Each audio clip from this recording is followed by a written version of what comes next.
కానీ actual demand of the exam అంటే exam కావాల్సింది ఏందనేది ఆ ట్రాక్ ఆలోచించలేకపోయాను. సో దానివల్ల నేను ఆ 3 అటెంప్ట్స్ ఫెయిల్ అయ్యి ఉన్నాను. దాని తర్వాత ఒక సిలబస్ చూడడము, అంటే యూపీఎస్సీ ఏమేమి సిలబస్ మెన్షన్ చేసినారో, ఎందుకంటే వాళ్ళు ఎగ్జామ్ ఏదైతే పెడుతున్నారో కంపల్సరీ కన్ఫైన్ టు సిలబస్ ఉంటుంది మ్యాక్సిమం.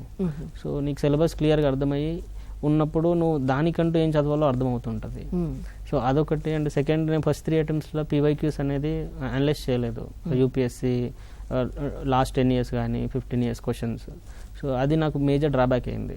ఎందుకంటే నీకు యూపీఎస్సీ బ్రెయిన్ అర్థం కావాలంటే యూపీఎస్సీ వాళ్ళు ఇచ్చిన క్వశ్చన్స్ చదవాలి ఫస్ట్.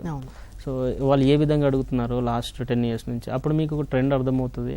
ఆ ట్రెండ్ ప్రకారం మీరు కూడా నెక్స్ట్ ప్రిపరేషన్ అదే విధంగా ఉంటుంది. సో మీరు డైవర్ట్ అవ్వరు. సో నేను ఈ 2 అనేది నా యొక్క structural change of my preparation in 4th attempt పెట్టుకున్నాను.